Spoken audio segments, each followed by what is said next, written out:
Guys, thank you guys for coming out. I got one announcement to thank you guys for, and that is Santa Palooza, guys. That is right, Santa Palooza, guys. Thank you guys for coming out to Gramercy Theater.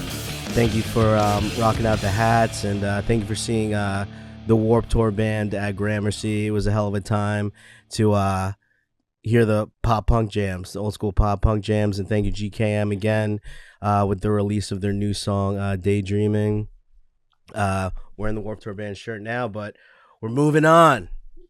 We got another holiday show that we're sponsoring, and it is What a Wonderful Year Music Festival, guys. And in studio today, I have Fern and Joe Palm. Now someone new is riding you, riding you. Someone new is going downtown on you. Someone new. Someone new's riding you up, betting you up, betting you up, betting you up, betting you up. Ooh, up, betting you up, betting you up, betting you up, betting you up. Yo, what's going on, Kev? Thank you for having us. Yeah, of course, guys. Thank you for coming in, guys. I just saw you guys. We just spoke about before at Low Dive. Low dive. I saw you guys live. I heard your music before, but I haven't seen you guys live. And I was like, wow. Yeah, it's fun. This is Packed definitely house. a different experience. I actually, it's a nice that you mentioned the packed house, because I always say, like, it doesn't matter how many people we have on stage. If you've been to our show, we have potentially 15 people on stage. But if we have 15 on stage and the audience doesn't come out, then only half the band showed up. The audience is a very big part of our show, because they're singing the choruses with us, they're partying, they're jumping on stage. They've been to a lot of our shows, so it's like, I'm just glad that you mentioned that, because I love you guys. Thank you for We found making it the out. smallest stage in town, and we put as many foes as we can. Cool. And even then, some people, like the horn players, will venture out into the crowd, and everyone's like jamming together. It's a lot of fun. I know it's funny because like some shows I go to, there's a lot of people, but they don't like dance around, and there was a lot of movement is what I'm saying at like your show that I went to, and I was like, holy crap. Yeah, we take big pride in that, and like part of that strategy is like we kind of are like the midnight band, so we normally play a little bit before midnight, and we'll go until like 1 a.m. 1:30. Keep the party going. You keep the party going, and the strategy for that is if we're playing in town, most other shows end between 10 or 11. If you're playing outside, you have a noise ordinance that ends at 10. If you're playing at the lanes is done by 11. Like, House of Independence can go later, but they're normally done by like 10, 11 also. So, if you can end your day and our show is just starting, that's how we get the masses out. So I was actually that night out earlier at the Asbury Lanes catching Des and the Swagmatics, Alexander Simone. They were playing a joint show. Blaze was there. And they were going till, like, it was supposed to end at 11. So I was like, perfect. I'll be able to make the faux set no problem. And they went till a little bit like 11:20. And I think I caught pretty much the whole set. But I know I was pretty tired at the end of that show, and I just was dreading coming over there. I have all my sound equipment out for the band to use and stuff, and it's just like, this is going to be a long night. And I get on stage, get with the band, and there's something about that energy with everybody playing together, plus the crowd reaction that it takes you a little higher, Right. It takes you a little higher, yeah. But we want to just thank Pete Mantis, who does all the booking at Low Dive and The Break. That guy has really given us a place and a stage to do our art and to succeed in town. And I don't think we would have nearly half the success that we've had if it wasn't for all the support he's given us. So, Pete, I love you. That's amazing, guys. It's amazing. You want to tell me more about your background in the music and how you started the band?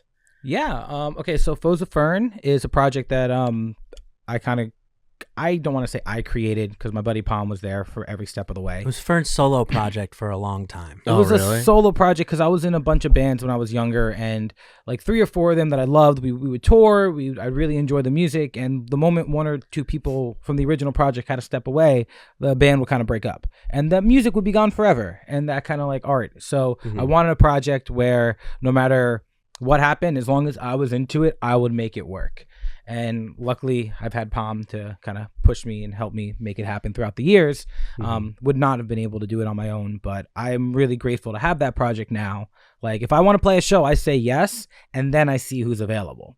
It's not like I make sure my band's available. I'm like, all right, really? I'm going to play this show, and if that means I got to show up alone, I'll show up alone. I have like 6 kind of drummers that are like, know the material. Ready to go. Yeah, I am trying to get the one. If you're out there, I'm looking for the one drummer. Drummers are always hard to find, man. I love my drummers, but like, I want someone that's going to go on tour with us and play the local shows with us and rehearse. It's a full-time job for no pay. So please, if you're interested.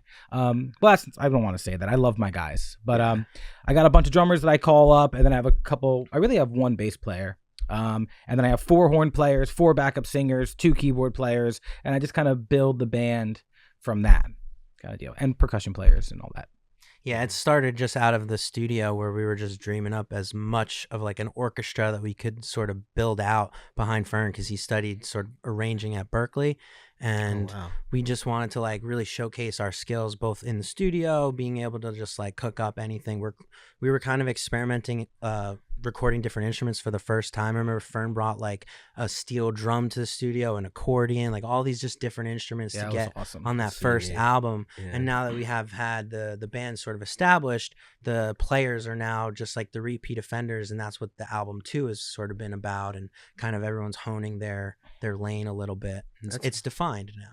Wow, that's amazing. It's cool. I definitely wanted to use the degree that I got, and I didn't need the degree to make me money. I found other jobs outside of music to fund myself, and inside music too. But I just wanted to use the degree for what I thought I got it for, and I got it to create art. And I was able to kind of like be in a studio situation where, as long as we didn't care about time, if we're okay with taking 2-3 years on this record, well, then I'll wait till we find the right steel drum player. I'll wait till we'll get the cellist, the violin player, the viola player. If I really, really, really want an accordion player, I'll hold off on the song until I get the right one. And that's how we approached like the first record, the second record, the third record. We're trying to make it more about the band that we've been playing with now. Back here to promote that. Yes. Well, yeah, there's always content. There's always content. A lot of the songs are still songs that were written kind of like a couple years ago. Right. It's just when it comes to our music does take a long time to get through. So like those songs get on the back burner. I'm really excited for 2 or 3 tunes that I wrote 2 to 5 years ago, and I'm like finally ready to get them out into the show. Amazing. With saying that, how many instruments do you play? I play the guitar, the bass guitar. I play the piano, not super well, and I can be a percussionist. But like, I kind of studied the guitar, and then I also studied arranging, which teaches you how to write for instruments that you can't really play. Great. But like, you still need to understand the ins and outs of the instruments a little bit. Like, I need to like look at something on sheet music and be like, my trumpet player will hate me for writing that. Like, it is a good melody, but if you want that melody, you got to bring that to your synth player, or you got to bring that to a violinist, or you have to get like a piccolo kind of thing going on there, or a flute, because like you have to know the limitations, and limitations is what creates art.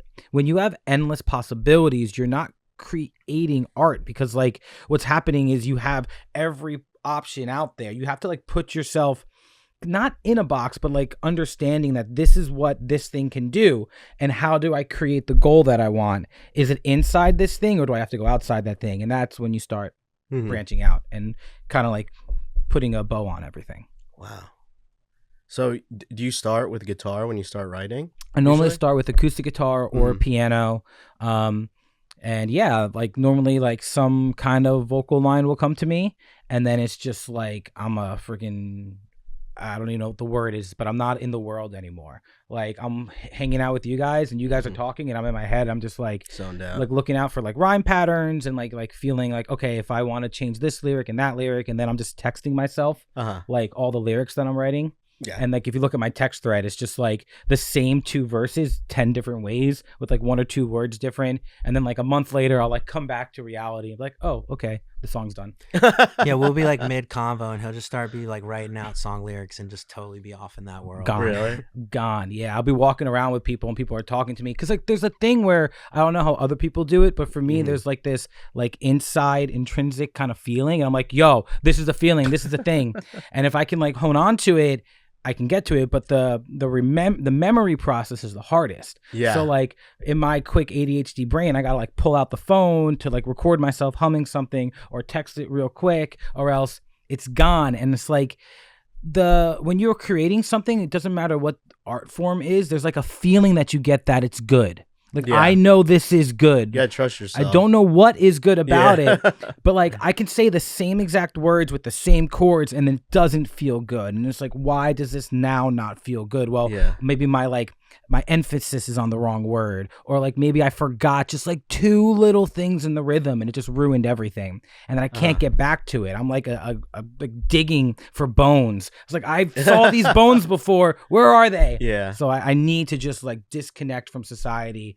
and just capture it before it goes off and it's out. So that's how you choose, like when you say you write like 7 different verses, 7 different choruses or something like that, you just pick it from how you feel. How you feel. And those 7 different verses to choruses to you would look like they would look like the same verses and choruses. You'd be like, bro, there's only like 4 little things. You said me instead of you here. You know? Or you put an S at the end of a word. But it's like those little things. That's my favorite thing. So we'll be working on a song in the studio, and I'll like think, oh, he's like made decisions already. He's kind of sculpted where the narrator is coming from and all that. Right. And then like I'll have different takes, and I'm comping based off of like, oh, the energy on this take, like he was performing it so well, the energy is just like, I need to use that take. And then Fern will give me note feedback, and it's like, I said he instead of me, or whatever like the lyric is. It'll just be like, oh, it does change the words, but like we're gonna have to record again now. So yeah, it's super annoying. Yeah, it was funny because like when you say that, it reminds me of like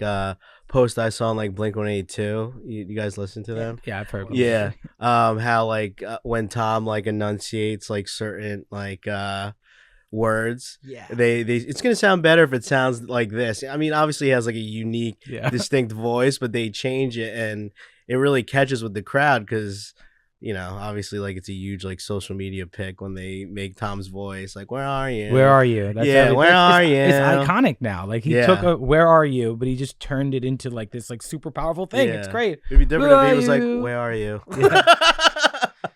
One artist that I work with who's performed sometimes with the Foes actually as a singer, and he's incredible vocalist, is Alexander Simone. He does some incredible stuff with his sort of throat placement, with the enunciation of different words, and really pulls out that emotion that, you know, the lyrics are telling you, or just the music is telling you. You know, I think like when you can like cohesively bring out the emotion of the music and the harmony that's happening with lyrics, that's where it's like a huge win. Yeah. And it differentiates you from other like artists when you can do something like that. Yeah, it's cool. It's basically that whole like creation process. And what I've learned like as being a musician is it translates elsewhere. So like when we're creating our music, we have our own processes and like that gut feeling. And then when we're booking events, like the reason that we're here, What a Wonderful Year, we have that like similar creation process. And it's like a collaborative one. And we're throwing ideas at the wall, and it's like minute differences, and like we're coming together, and it's like you're twisting and turning things. And then boom, you have an event, and then you wake up and you're bald, and it's the 8th year. It's the 8th year that we're doing it. I got some hair stuff. Yeah. No, it's dead. I got some a little bit. That's awesome, man. So before you were saying you wanted to find like a steady group of people to go touring, right? Yeah. Well, if we were to set up a tour now, like let's say we're going on tour this summer, where would you want to go? What states? You start East Coast? Yeah, so we've been lucky enough to get to travel a bunch, and there's a couple different ways to do it. We do it where we take 10 to 12 players and we're driving 2 to 4 cars and we're hemorrhaging money. The other way to do it is build like a nice 5 to 6 piece band and do it in one car. So let's just live in the world where I can bring the whole band. Yeah, right. Let's live in that world. Yeah. We already have a really great fan base in Boston, Massachusetts, in Salem, Massachusetts. So like we would have to make a stop in Salem and Boston. We'd have to make a stop probably in the New York, Brooklyn area along the way because we have people there. And then if we're continuing going north, I got to play in Canada 2 or 3 times with other bands. So I'd want to like go through like Vermont and like make sure this is not the winter. Kind of like spend a couple weeks in Canada, maybe Canada 4 or 5 days, and then kind of like just come back, and all the spots that you missed on the way back you hit. So if like you're driving up and you hit Boston but you didn't hit Connecticut, well, on the way back you'll hit Connecticut. We got to do that, a guys. circle. They're going on tour. We got to hit Rochester on the way out of Canada and go to the Rochester's House a good of one, too. Guitars. There it You is. ever been there? House of Guitars? That's No, the I haven't spot. been there. Huge spot that has just tons of vintage guitars, and Really? they have a little stage there. Nice. Yeah, We'll but post a that's pic of like that. a realistic one that I just laid out, because we've done like versions of that before, and that's if we go kind of up. If we go kind of down, we've played in Nashville, we've played in South Carolina, played in North Carolina. We have a really good amount of people in like Baltimore, DC area, and then we have a place to crash in Florida. So I would love to do one That's a good. that takes me there, and then I hit like a couple places on the way back. Norfolk, Virginia has been on my like target radar for a while, and this is all like realistic. If you want me to be unrealistic, yeah, send me to Japan. Let's go. We'll get there. I mean, in Japan, they're all into that type of music, so They would are definitely into work it. Out. Yeah. It would be cool. And my bass player is Japanese. He's always yelling at me, "We have to go to Japan." I'm like, okay, but how are we doing this? You should just do one as a vacation and just test it out. Just go there, all his friends to like sightsee, and then just be like, let's play one show. So I'm doing that in the next couple months. So I'm going to be going to Vegas to visit a friend, and I'm going to Europe to visit some people through my girlfriend's job. We got real lucky, and I'm just going to play a couple acoustic shows along the way so I can pretend have a tour flyer. It's gonna be And great. obviously, he knows people in areas that will just show up and start jamming with him, and then calls it the Foes of Fern. Yeah.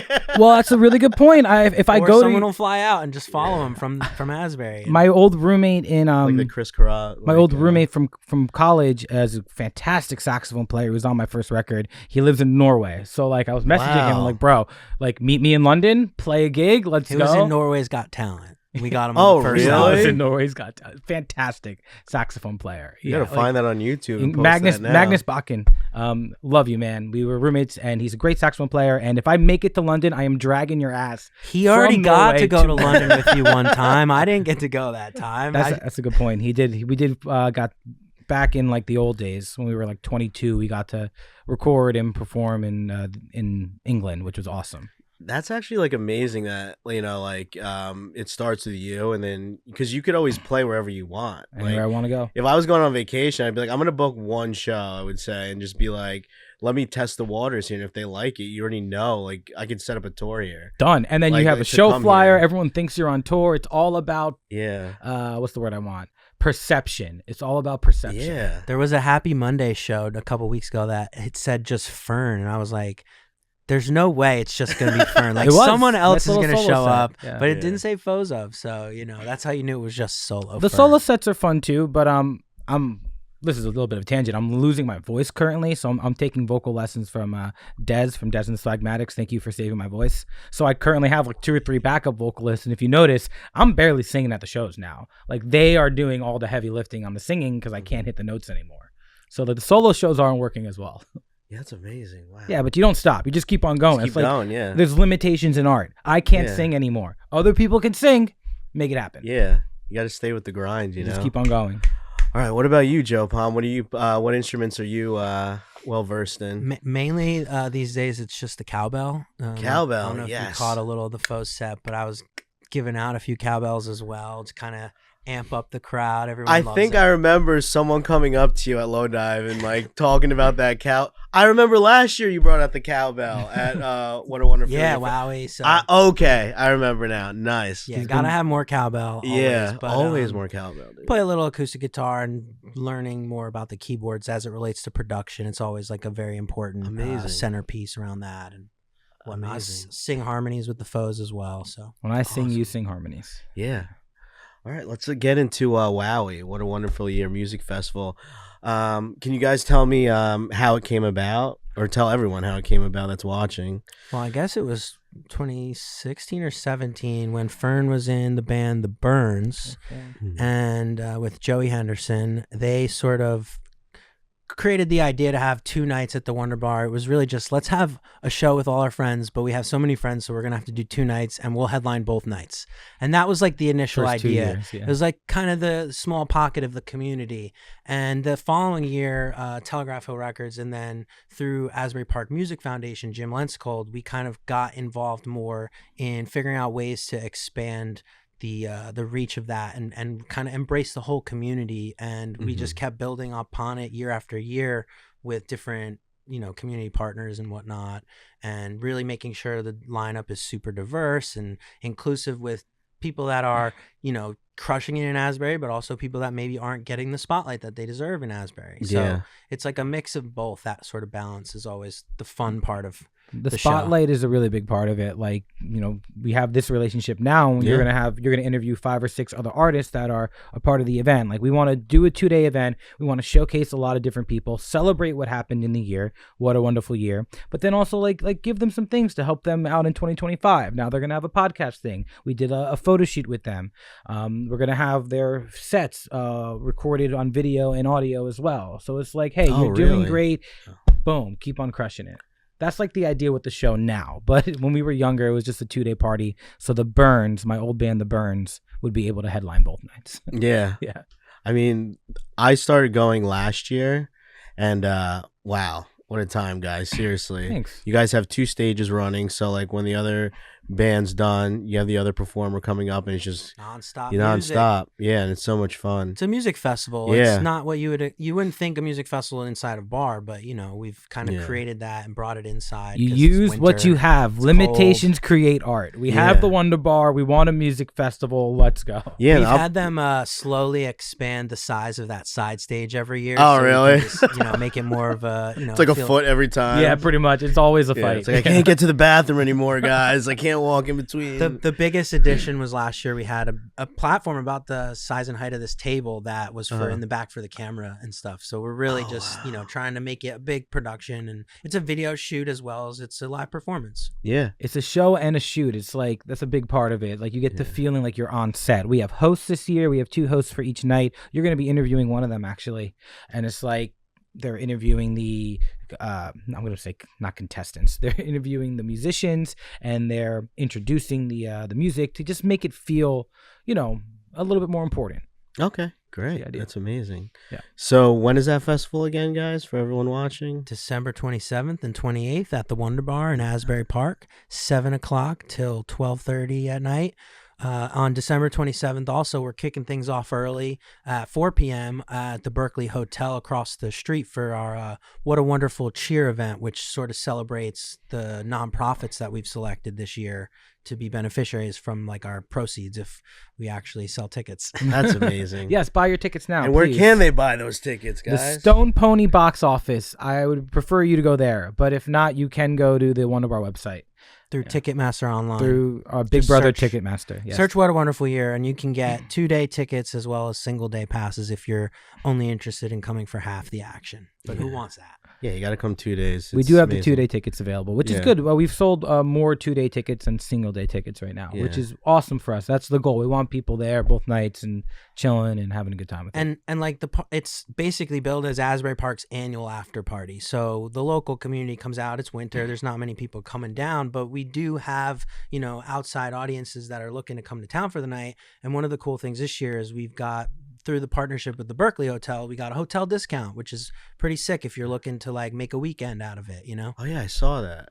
And guys, you have an Instagram, right? You want to shout that out too for What a Wonderful Year? Wonderful Year _AP, I believe is the handle. Right. Yeah, you guys can follow that, and all the information we said is all there, right, guys? Yeah, and Telegraph Hill Records on Instagram. Yeah, and Telegraph Hill Records. Let's get into that real quick. Yeah.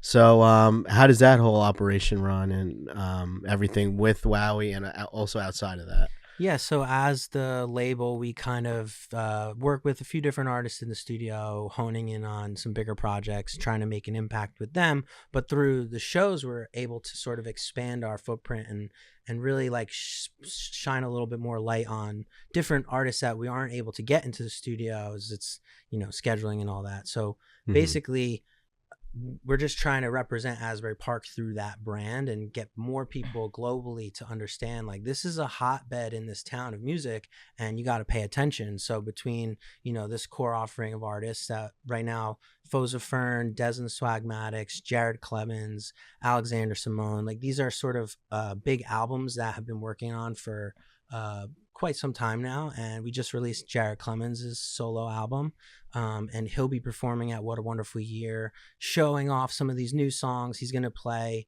in more of a stripped back setting that sort of reflects what this album is about him. His album is called Sleepless Nights. Nice. And check it out. Yeah, his single off that, Growing Up, which is really sort Love of that tells song. the story of where he is at in all of his journey. And he's someone who moved to Asbury Park just to sort of develop his music career, and that's sort of been growing as we've been developing what we've been doing together, and through WOW we were able to sort of like catch a snapshot of these artists over the time period, being that it's a yearly show.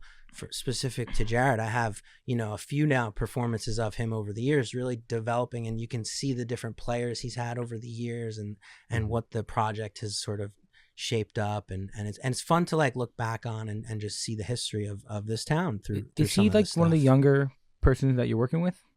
Probably, yeah. That's cool. So we've got to literally see him grow up in the last like 4 or 5 years of recording with him. Oh wow, it's a beautiful thing. Yeah, he's doing great. I'm really excited because he's performing right before me, Jared Clemens and the Foes of Fern. So maybe we'll be able to kind of like mesh the two sets potentially. Yeah, it could be cool. I don't know if you remember from last year, but we had another artist that in the early Telegraph days we were working with in the studio, Natalie Farrell.